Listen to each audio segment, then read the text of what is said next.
నమస్కారం. Andhra times news కి స్వాగతం. హెడ్లైన్స్ చూద్దాం. రేవంత్ ఫేక్ వీడియోలు వైరల్ చేస్తున్నారు మోదీ. గుజరాత్ పెత్తనమా, తెలంగాణ పౌరుషమా చూసుకుందాం రేవంత్. కూటమి మేనిఫెస్టో అంతా మోసం సీఎం జగన్. తెలంగాణలో డబుల్ ఆర్ ట్యాక్స్ తీసుకొచ్చారు. డబుల్ ఆర్ ట్యాక్స్ పై విస్తృత చర్చ జరుగుతోంది. వ్యాపారులు, కాంట్రాక్టర్లు ఆర్ఆర్ ట్యాక్స్ కడుతున్నారు. డబుల్ ఆర్ ట్యాక్స్ తో నల్లధనం ఢిల్లీకి చేరుతోంది. ఆర్ఆర్ ఎవరో మీకు ఇప్పటికే అర్థమై ఉంటుంది. ఆర్ఆర్ ట్యాక్స్ ను అడ్డుకోకపోతే సర్వనాశనం తప్పదు అంటూ ప్రధానమంత్రి నరేంద్ర మోడీ రేవంత్ రెడ్డిని టార్గెట్ గా ఫైర్ అయ్యారు. జహీరాబాద్ బీజేపీ విజయ సంకల్ప సభలో పాల్గొన్న ప్రధాని మోడీ బీఆర్ఎస్, కాంగ్రెస్ పై ఫైర్ అయ్యారు. కాళేశ్వరం ప్రాజెక్టు పేరుతో బీఆర్ఎస్ పెద్ద స్కామ్ చేసిందన్నారు. కాళేశ్వరం అవినీతిపై విచారణ చేస్తామని కాంగ్రెస్ మాట తప్పిందంటూ విమర్శించారు. ఓటుకు నోటు కేసును గతంలో బీఆర్ఎస్ తొక్కిపెట్టిందని, కాళేశ్వరం స్కామ్ ని కాంగ్రెస్ తొక్కిపెడుతోందని ఆరోపించారు. సార్వత్రిక ఎన్నికలు ముగిసిన తర్వాత కేసీఆర్ భాజపాతో పొత్తు పెట్టుకోబోతున్నారని సీఎం రేవంత్ రెడ్డి ఆరోపించారు. భారత్కు ఒక్క సీటు వేసినా అది వృధానే అవుతుందని అన్నారు. కారు కార్ఖానాకు పోయిందని, దానిని బజార్లో తోకానికి అమ్మాల్సిందేనని వ్యాఖ్యానించారు. భూపాలపల్లి జిల్లా రేకొండలో నిర్వహించిన జనచేతన సభలో రేవంత్ ప్రసంగించారు. వరంగల్ పట్టణానికి ఔటర్ రింగ్ రోడ్, ఎయిర్పోర్ట్ రాకుండా మోడీ అడ్డుకున్నారని విమర్శించారు. ఏపీలో విపక్ష ఎన్డీఏ కూటమి ఉమ్మడి మేనిఫెస్టో ఇవాళ విడుదల చేసింది. అయితే అనుకున్న సమయం కంటే దాదాపు 3 గంటల ఆలస్యంగా ఇది విడుదలైంది. ఈ కార్యక్రమంలో విపక్ష కూటమిలో విభేదాలు బయటపడ్డాయి. ముఖ్యంగా చంద్రబాబు, పవన్ కళ్యాణ్ మేనిఫెస్టో పట్టుకుంటే అక్కడే ఉన్న బీజేపీ జాతీయ నేత సిద్ధార్థనాథ్ సింగ్ అక్కడికి వచ్చినా దూరంగా ఉండిపోయారు. అంతేకాదు ప్రధాని మోడీ ఫోటో కూడా మేనిఫెస్టోలో కనిపించలేదు. ఈ నేపథ్యంలో ఎన్డీఏ మేనిఫెస్టో విడుదలపై సీఎం వైఎస్ జగన్ స్పందించారు. బీజేపీ అధిష్టానం ఆదేశాలతోనే ప్రధాని మోడీ ఫోటో ఎన్డీఏ మేనిఫెస్టోపై లేకుండా పోయిందన్నారు. చంద్రబాబు, పవన్ మేనిఫెస్టోపై మోడీ ఫోటో పెట్టొద్దంటూ బీజేపీ అధిష్టానం చంద్రబాబుకు ఫోన్ చేసిందని జగన్ తెలిపారు. దీంతో చంద్రబాబు మేనిఫెస్టో అంతా మోసమని తేలిపోయిందన్నారు. అలాంటి మేనిఫెస్టోపై మోడీ ఫోటో వేసేందుకు బీజేపీ అంగీకరించలేదన్నారు. ఇచ్చిన ఈ మేనిఫెస్టోను ఒక బైబిల్గా, ఒక ఖురాన్గా, ఒక భగవద్గీతగా దీన్ని భావిస్తూ దీన్ని ఇంప్లిమెంట్ చేసిన పరిస్థితులు, దీన్ని ఇంప్లిమెంట్ చేసిన విధానం బహుశా దేశ చరిత్రలోనే ఈ 58 నెలలు అన్నది చిరస్థాయిగా చరిత్రలో ఎప్పటికీ కూడా నిలిచిపోతాయి. 2019లో ఇచ్చిన ఈ వాగ్దానాలన్నీ కూడా ఎంతో నిష్ఠగా మనం అమలు చేశాం. ఏ స్థాయిలో ఇది అమలు చేశాము అని అంటే, ఈ మేనిఫెస్టో అన్నది ప్రతి ప్రభుత్వ కార్యాలయంలో ఉన్న ప్రతి ఇంపార్టెంట్ అధికారి దగ్గర ఈ మేనిఫెస్టో ఉంది. ఏ స్థాయిలో ఇది అమలు చేశాము అని అంటే, ఈ మేనిఫెస్టో అన్నది రాష్ట్రంలో ఉన్న ప్రతి ఇంట్లో కూడా ఉంది. అంటే అన్నిసార్లు ఈ మేనిఫెస్టో వాళ్ళ ఇళ్ళకు పంపించాం.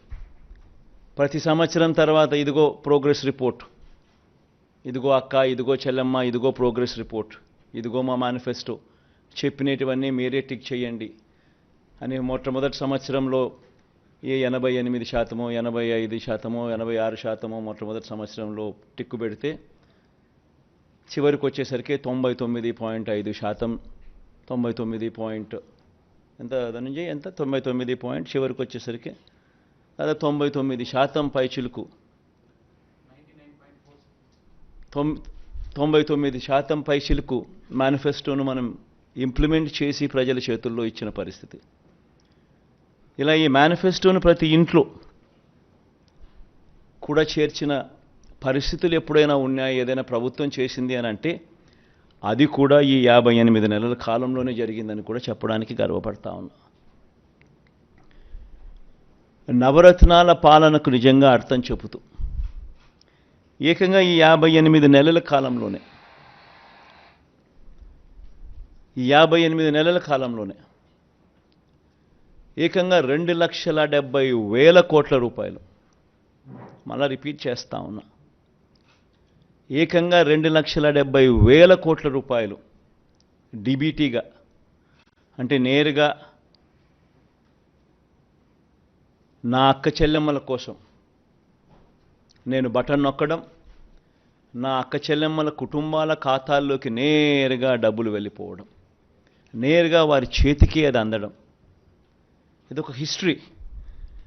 2,70,000 కోట్ల రూపాయలు ఈ మాదిరిగా నా అక్క చెల్లెమ్మలకు దేవుడి దయతో మంచి చేయగలిగాం.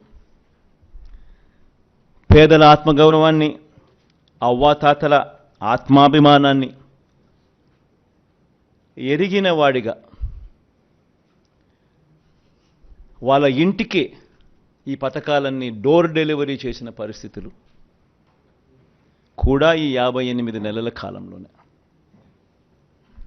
రాజ్యాంగ మార్పుపై కొంతకాలంగా భాజపా కాంగ్రెస్ల నడుమ మాటల యుద్ధం జరుగుతోంది. దీనిపై కాంగ్రెస్ అగ్రనేత రాహుల్ గాంధీ మరోసారి స్పందించారు. కేంద్ర మంత్రి అమిత్ షాపై విమర్శలు గుప్పించారు. మన రాజ్యాంగాన్ని మార్చే శక్తి ఈ ప్రపంచంలోని ఎవరికీ లేదంటూ మండిపడ్డారు. భాజపా మరోసారి అధికారంలోకి వస్తే రాజ్యాంగాన్ని మారుస్తుందని ఆయా సందర్భాల్లో ఆ పార్టీ నేతలు స్పష్టంగా చెప్తున్నారు. ఈ విషయాన్ని అమిత్ షా కూడా చెప్పారని రాహుల్ ఆరోపించారు. బిఆర్ అంబేద్కర్ కాంగ్రెస్ దేశ ప్రజలతో కలిసి బ్రిటిష్ వారితో పోరాడి భారత రాజ్యాంగాన్ని రూపొందించారు. ఇది పేద ప్రజల ఆత్మ గొంతుక వంటిది. దాన్ని ఎవ్వరూ తాకలేరు. మార్చే శక్తి ప్రపంచంలో ఎవరికీ లేదు. అలాంటిది రాజ్యాంగ మార్పుకే కేంద్రంలోని భాజపా కలలుకంటోంది. అలా ఎన్నటికీ జరగనివ్వమని వ్యాఖ్యానించారు. పెరూరులో సోమవారం సాయంత్రం ఘోర ప్రమాదం జరిగింది. ప్రయాణికులతో వెళ్తున్న బస్సు లోయలో పడింది. ఈ దుర్ఘటనలో 23 మంది చనిపోయారు. మరో 6 తీవ్రంగా గాయపడ్డారు. బస్సు తాయాబాంబా నుంచి లిమా వెళ్తుండగా కుస్కా జిల్లాలోని రహదారిపై ఈ ప్రమాదం జరిగింది. సమాచారం అందుకున్న అధికారులు, సిబ్బంది అక్కడికి చేరుకున్నారు. వెంటనే సహాయక చర్యలు ప్రారంభించారు. అతి వేగం వల్లే ఈ ప్రమాదం జరిగినట్లు తెలుస్తోంది. ఢిల్లీ సీఎం అరవింద్ కేజ్రీవాల్ అరెస్టుపై సుప్రీంకోర్టు మంగళవారం కీలక వ్యాఖ్యలు చేసింది. లోక్సభ ఎన్నికలకు కేవలం కొద్ది రోజుల ముందే కేజ్రీవాల్ని ఎందుకు అరెస్ట్ చేశారనే ప్రశ్నలపై ఎన్ఫోర్స్మెంట్ డైరెక్టరేట్ స్పందించాలని సర్వోన్నత న్యాయస్థానం దర్యాప్తు ఏజెన్సీని కోరింది. ఢిల్లీ మద్యం పాలసీ కేసులో ఈడీ తనను అరెస్ట్ చేసి రిమాండ్కు తరలించడాన్ని సవాల్ చేస్తూ అరవింద్ కేజ్రీవాల్ దాఖలు చేసిన పిటిషన్ విచారిస్తూ సుప్రీంకోర్టు బెంచ్ దర్యాప్తు ఏజెన్సీని ప్రశ్నించింది. వ్యక్తి స్వేచ్ఛ అనేది చాలా కీలకమైందని, దీన్ని మీరు నిరాకరించలేరని జస్టిస్ సంజీవ్ ఖన్నా పేర్కొన్నారు. ఇక కేజ్రీవాల్ను అరెస్ట్ చేసిన సమయం పైన ప్రశ్నలు తలెత్తున్నాయని అన్నారు.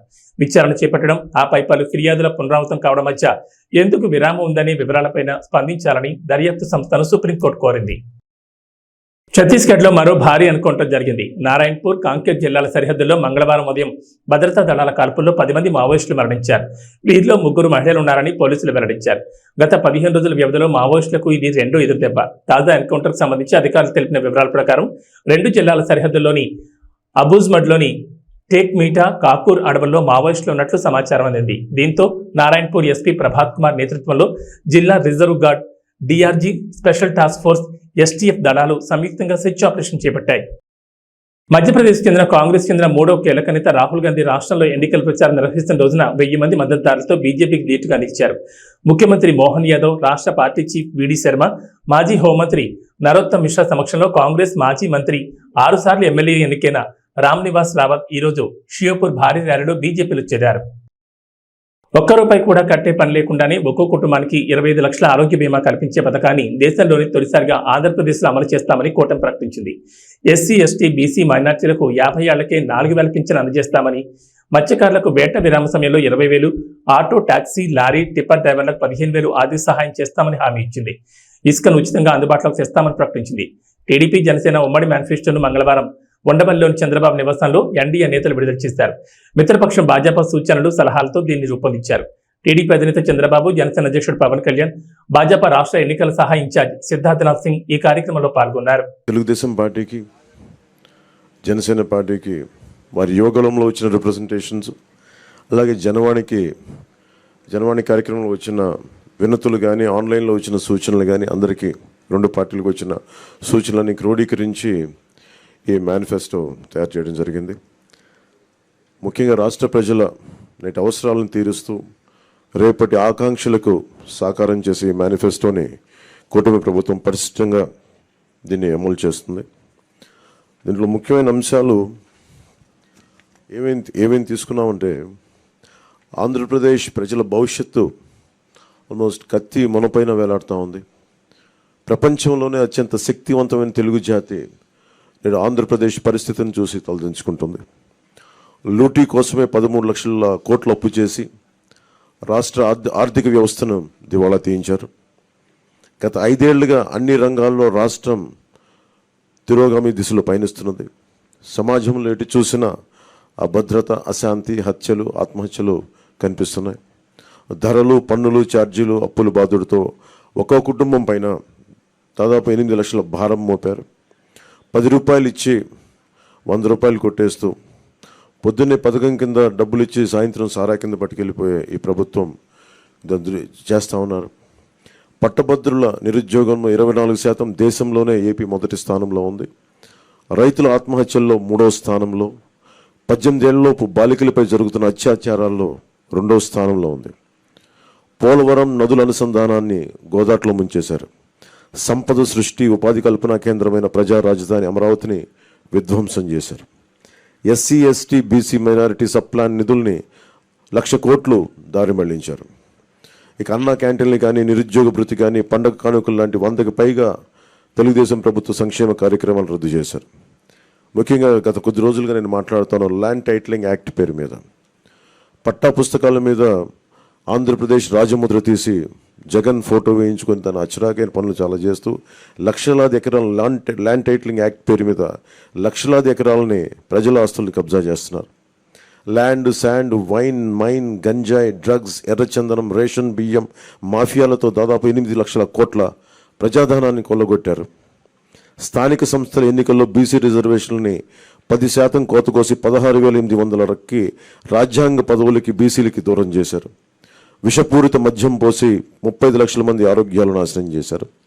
30,000 మంది ప్రాణాలు తీసి వారి భార్యలకి పసుపు తాడులు మంట కలిపారు. గృహ నిర్మాణం పేరుతో పేదల్ని అప్పుల పాలు చేశారు. ప్రశ్నించిన ప్రతిపక్షాలు ఎస్సీ, ఎస్టీ, బీసీ, మైనారిటీలని 600 మందిని హత్య చేశారు. వివేకానంద రెడ్డి గారి హంతకుల్ని ఇంకా కాపాడుతూనే ఉన్నారు. స్థానిక సంస్థలకు కేంద్రం ఇచ్చిన 12,000 కోట్ల రూపాయలని దారి మళ్లించారు. గ్రామ పట్టణాభివృద్ధిని దెబ్బతీశారు దారి మళ్లించి. ఈ విధ్వంస పరిస్థితులను చక్కదిద్ది రాష్ట్రాన్ని గాడిలో పెట్టేందుకే ఎన్నికల రూపంలో ఒక అవకాశం మన ముందుకు వచ్చింది. ఈ విధ్వంస పాలన సాగనంపి స్వర్ణాంధ్రను నిర్మించుకోవడానికే మా కూటమి అభ్యర్థులకి ఘన విజయం చేకూర్చాల్సిన అవసరం ప్రతి ఓటరు పైన ఉన్నదని విజ్ఞప్తి చేస్తున్నాం. తెలుగుదేశం పార్టీ చేసిన సూపర్ 6, అలాగే జనసేన ప్రతిపాదించిన షణ్ముఖ వ్యూహం, ఈ మూడిటితో కలిపి ముందుగా మేము 12తో ప్రారంభించి ఈరోజు సంపూర్ణంగా అన్ని ఎస్సీ, ఎస్టీ, అన్ని రకాల వర్గాలకి, ముస్లిం మైనారిటీలకి, క్రిస్టియన్లకి, అన్ని సంఘాల వాళ్ళకి, అన్ని రంగాల వాళ్ళకి చాలా సమగ్రంగా ఏర్పడిన కూటమి ఇది మన ఈ మేనిఫెస్టో. ఇది ముఖ్యంగా దీంట్లో నేను మీ దృష్టికి తీసుకొచ్చేది యువతకి 20 లక్షల ఉద్యోగాలు ఈ 5 సంవత్సరాల్లో, అలాగే నెలకి మనకి 3,000 రూపాయలు నిరుద్యోగ భృతి, స్కూల్కి వెళ్ళే ప్రతి విద్యార్థికి ఏడాదికి 15,000 రూపాయలు, ప్రతి రైతుకి ఏటా 20,000 ఆర్థిక సాయం, ప్రతి మహిళకి నెలకి 1,500 రూపాయలు, 19 సంవత్సరాల నుంచి 59 సంవత్సరాల వరకు, ప్రతి ఇంటికి ఏడాదికి ఉచితంగా 3 గ్యాస్ సిలిండర్లు, మహిళలకి ఉచిత బస్సు ప్రయాణం,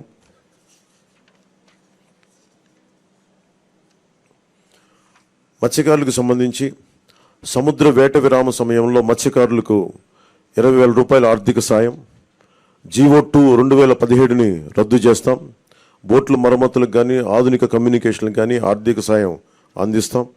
మాజీ మంత్రి వివేకానంద రెడ్డి హత్య కేసులో సీఎం జగన్ ఆయన సత్యమణి భారతిరెడ్డిని సిబిఐ ఎందుకు విచారించలేదని వివేక కుమార్తె సునీత ప్రశ్నించారు. పులివెందులలో వివేక హత్య జరిగిన ఇంట్లోనే మంగళవారం మీడియా సమావేశం ఏర్పాటు చేసి ఘటన రోజు పరిణామాలు, తర్వాత దర్యాప్తు వెలుగులోకి వచ్చిన వివరాలపై పవర్ పాయింట్ ప్రజెంటేషన్ ఇచ్చారు. తాను చెబుతున్నవన్నీ దర్యాప్తు వివరాలకు దగ్గరగా ఉన్నవేనని వివరించారు. టెక్కల్ నియోజకవర్గం నుండి ఉమ్మడి కూటమి అభ్యర్థిగా బరిలో ఉన్న దువ్వాడ శ్రీనివాస్ టీడీపీ వైఫల్యాలు మరియు జగన్ ప్రభుత్వం చేపట్టిన అభివృద్ధి పనుల గురించి ఆయన ఏ విధంగా వివరించారో ఆయన మాటల్లోనే విందాం. మా ప్రతినిధి లీలా మాధురితో Duvvada Srinivas face to face. ఇప్పుడు ఆ వివరాలు చూద్దాం.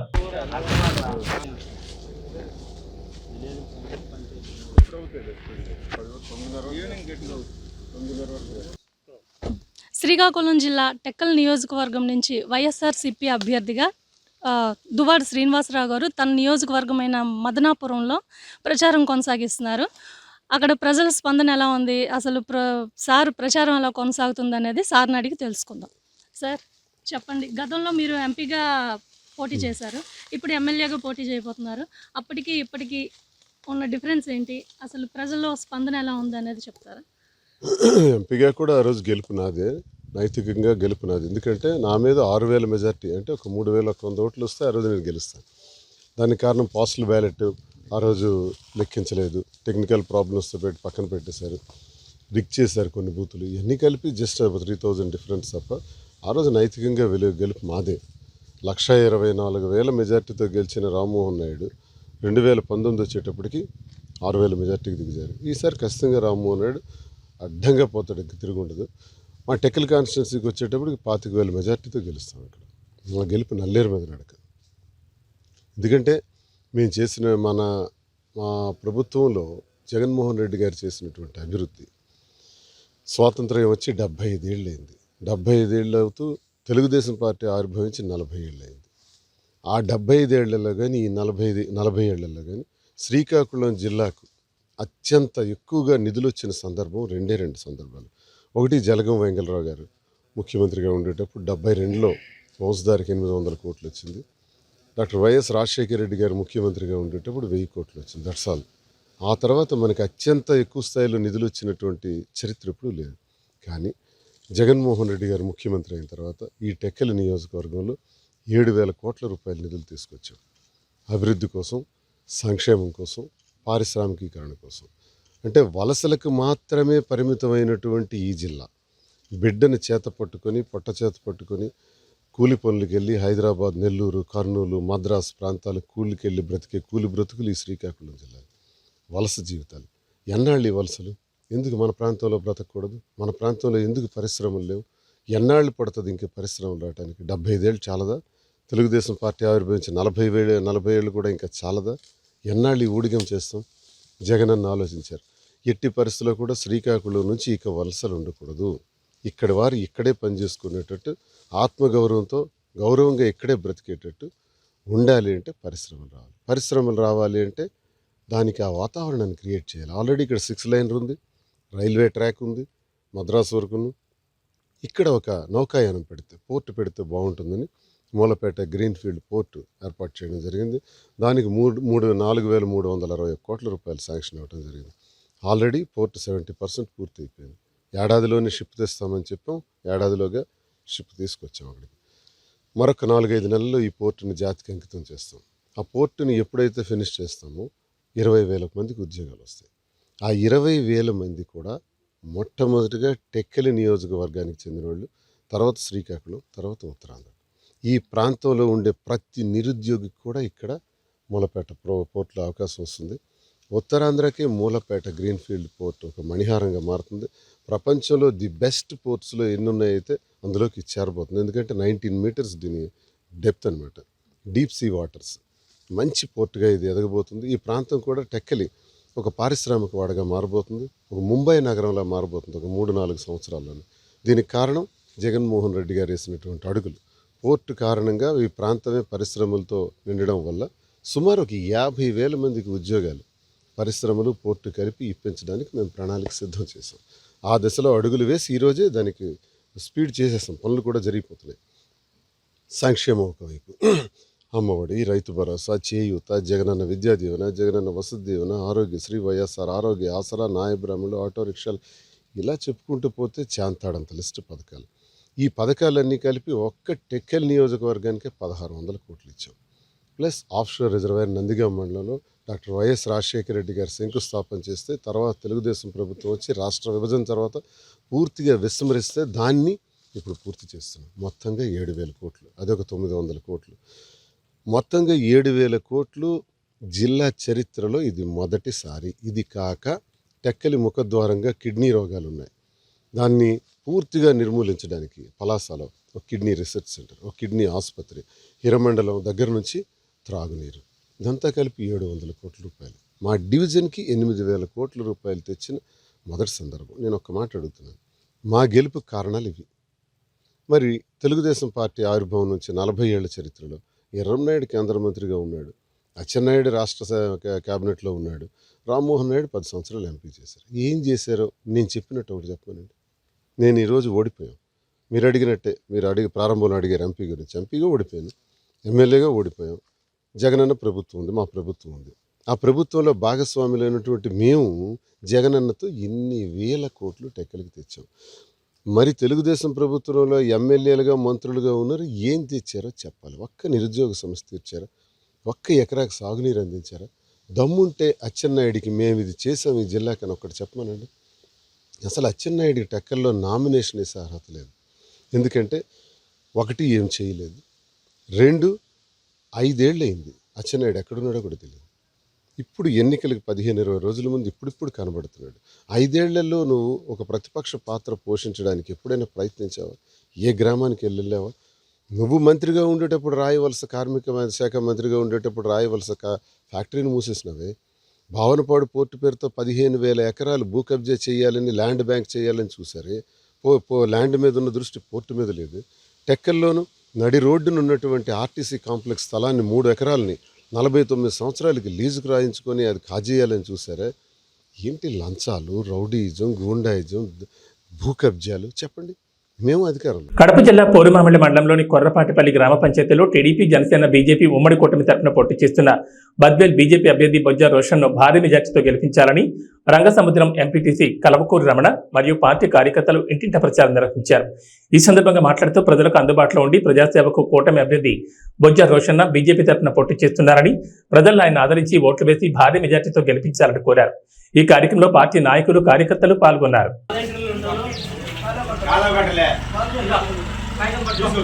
కమలం పువ్వు గుర్తుకే కమలం పువ్వు గుర్తుకే కమలం పువ్వు గుర్తుకే విజయమ్మ గారి.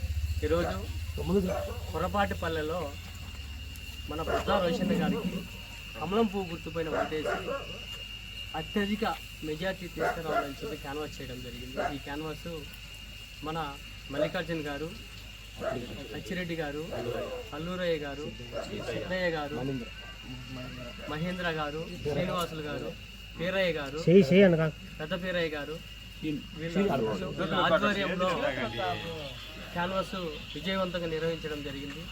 ప్రజల్లో స్పందన చాలా అద్భుతంగా ఉంది. మన బద్వేల్ నియోజకవర్గంలో బొజ్జ రోషన్న గారి విజయం తథ్యం. మెజారిటీ కోసమే మేము చూస్తున్నాం. ఖచ్చితంగా చంద్రబాబు నాయుడు గారు ఈ రాష్ట్రానికి ముఖ్యమంత్రి కూటమి తరపున ముఖ్యమంత్రి కాబోతున్నారు. చంద్రబాబు నాయుడు గారు ముఖ్యమంత్రి అయితే ముఖ్యంగా మహిళలకు అయితేనేమి చాలా మంచి పథకాలు ఉన్నాయి. అదేవిధంగా ఈ గవర్నమెంట్ వచ్చిన తర్వాత ప్రతిదీ కూడా అధిక రేట్లు పెంచి పేద మధ్యతరగతి వాళ్ళ నడ్డి విరిచారని చెప్పి ఈ సందర్భంగా నేను ఆరోపిస్తున్నాను. అదేవిధంగా చంద్రబాబు నాయుడు గారు గవర్నమెంట్ వస్తే పేదలే కాకుండా నిరుద్యోగ యువత అయితేనేమి, ఉద్యోగస్తులు అయితేనేమి అందరూ కూడా సంతోషంగా ఉంటారని చెప్పి ఈ సందర్భంగా తెలియజేస్తున్నాను. అదేవిధంగా చంద్రబాబు నాయుడు గారు సీఎం అవ్వాలి అంటే కనుక మన ఈరోజు బొజ్జ రోషన్న గారిని బద్వేల్ నియోజకవర్గం నుంచి కమలం పువ్వు గుర్తుపైన ఓటేసి మనం ఎమ్మెల్యేగా చేసుకోవాల్సిన అవసరం ఎంతైనా ఉందని చెప్పి మేము ఓటర్లను అభ్యర్థించడం జరిగింది. అదేవిధంగా ఈరోజు రాష్ట్రం జగన్మోహన్ రెడ్డి గారు రాష్ట్రాన్ని సచివాలయాలు అయితేనేమి, ఎక్సైజ్ శాఖ అయితేనేమి, ఇలా పార్కులు అయితేనేమి, ఇలా అనేక ఆస్తులు తాకట్టు పెట్టి డబ్బులు తీసుకొచ్చి ఈరోజు రాష్ట్రాన్ని అంధకారంలో ఉంచాడని చెప్పి కూడా ఆరోపిస్తా ఉన్నారు. ఈరోజు జగన్మోహన్ రెడ్డి గారు సీఎంగా ఉంటే ఇలాగే కొనసాగితే కనుక మీరు చూస్తున్నారు ఈరోజు ల్యాండ్కు సంబంధించి ఒక యాక్ట్ తీసుకొచ్చారు. ఈ యాక్ట్కు సంబంధించి ఎన్నో మన ప్రజలైతేనేమి, రైతులు అయితేనే ఎన్నో ఇబ్బందులు ఎదుర్కొనే అవకాశాలు కూడా ఎన్నో ఉన్నాయని చెప్పి నేను తెలియజేస్తా ఉన్నా. అదేవిధంగా మన పాస్బుక్ల పైన, మన భూమి పైన ఆయన ఫోటో ఏంది, ఆయన పెత్తనం ఏంది అనేది కూడా నేను ఆరోపిస్తా ఉన్నా. కాబట్టి ఈ జగన్మోహన్ రెడ్డి గారికి బుద్ధి చెప్పాలి అంటే, జగన్మోహన్ రెడ్డి గారిని ఇంటికి పంపించాలంటే మనం ఖచ్చితంగా బొజ్జ రోషన్న గారికి కమలం పువ్వు గుర్తుకు ఓటేసి ఎమ్మెల్యేగా చేసుకొని, అదేవిధంగా ఎంపీకి మన సైకిల్ గుర్తుకు భూపేశ్ రెడ్డి గారికి ఓటేసి ఎంపీగా చేసుకున్నామంటే కనుక మన చంద్రబాబు నాయుడు గారు సీఎం అవుతారు. చంద్రబాబు నాయుడు గారు సీఎం అయితే రాష్ట్రం నిజంగా సుభిక్షంగా ఉంటుంది. రాష్ట్రంలో ఉన్నటువంటి యువత అయితేనేమి, అదేవిధంగా నిరుద్యోగ యువత అయితేనేమి, అదేవిధంగా విద్యార్థులు అయితేనేమి, పేద బడుగు బలహీన వర్గాల వారు అయితేనేమి చాలా సంతోషంగా గడుపుతారని చెప్పి ఈ సందర్భంగా తెలియజేసుకుంటూ, అందరూ కూడా ప్రజలందరూ కూడా బద్వేల్ నియోజకవర్గ ప్రజలందరూ కూడా ఒక ఓటు కమలం గుర్తుకు, ఒక ఓటు సైకిల్ గుర్తుకు, ఎంపీకి సైకిల్ గుర్తుకు, ఎమ్మెల్యేకు కమలం గుర్తుకు బొజ్జ రోషన్న గారికి వేసి అత్యధిక మెజార్టీ తీసుకురావాలని చెప్పి ఈ సందర్భంగా మీడియా మూలకంగా నేను తెలియజేసుకుంటూ ధన్యవాదాలు తెలియజేస్తున్నాను. చంద్రబాబు గారి నాయకత్వం, నరేంద్ర మోడీ గారి నాయకత్వం, పవన్ కళ్యాణ్ గారి నాయకత్వం, విజయమ్మ గారి నాయకత్వం, నితీష్ గారి నాయకత్వం, బొజ్జ రోషన్న గారి నాయకత్వం. కమలం పువ్వు గుర్తుకే మన ఓటు, కమలం పువ్వు గుర్తుకే మన ఓటు, కమలం పువ్వు గుర్తుకే మన ఓటు. జై తెలుగుదేశం, జై తెలుగుదేశం, జై తెలుగుదేశం, జై తెలుగుదేశం. ఉండ్రాజవరం మండలం పాలంగి గ్రామంలో ఎన్నికల ప్రచారం నిడదవోలు నియోజకవర్గ శాసనసభ్యులు కాంగ్రెస్ పార్టీ ఎమ్మెల్యే అభ్యర్థి జి శ్రీనివాస్ నాయుడు మరియు Rajahmundry YSR Congress party parliament MP అభ్యర్థి గూడూరు శ్రీనివాస్ నిర్వహించారు. ఈ సందర్భంగా మాట్లాడుతూ దేశంలోనే ఏ రాష్ట్ర ముఖ్యమంత్రి చేయనంత అభివృద్ధి సంక్షేమ పథకాలు అందిస్తోంది వైఎస్ జగన్మోహన్ రెడ్డి ఒక్కరే అని తెలిపారు. కుల మత రాజకీయాలకు అతీతంగా లంచాలకు తావు లేకుండా పేదలకు అందిస్తున్న సంక్షేమ పథకాలు చేసిన అభివృద్ధి పనులే వైఎస్ఆర్సీపీ పార్టీకి ఘన విజయాన్ని అందిస్తాయన్నారు. 2 ఓట్లు ఫ్యాన్ గుర్తుగా ఓటేయాలని ఓటర్లను అభ్యర్థించారు. ఈ కార్యక్రమంలో కార్యకర్తలు పాల్గొన్నారు.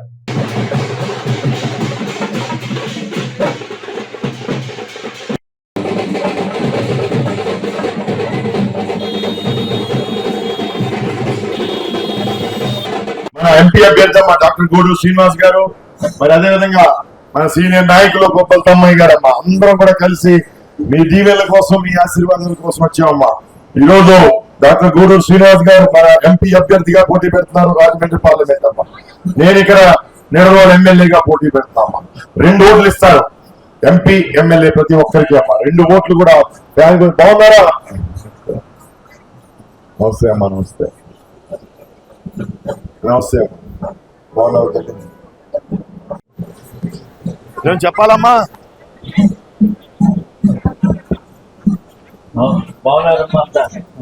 ఎలా ఉన్నావు? Very good very good. ఓహో, నువ్వు నీ చేత్తో నీవు అందరికి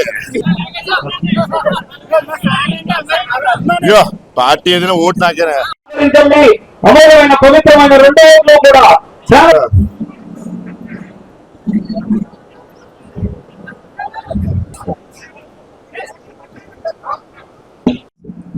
ఫ్యాన్ గుర్తు అమ్మా. ఫ్యాన్ గుర్తు. ప్రదాత, సంక్షేమ సారథి, నిస్వార్థ ప్రజాసేవకుడు, పిలిచే పలికే వ్యక్తి, అందరికీ అందుబాటులో ఉండే వ్యక్తి జి శ్రీనివాస నాయుడు గారు. అదిగోనమ్మా మన ఎంపీ అమ్మా. నమస్తే అమ్మా.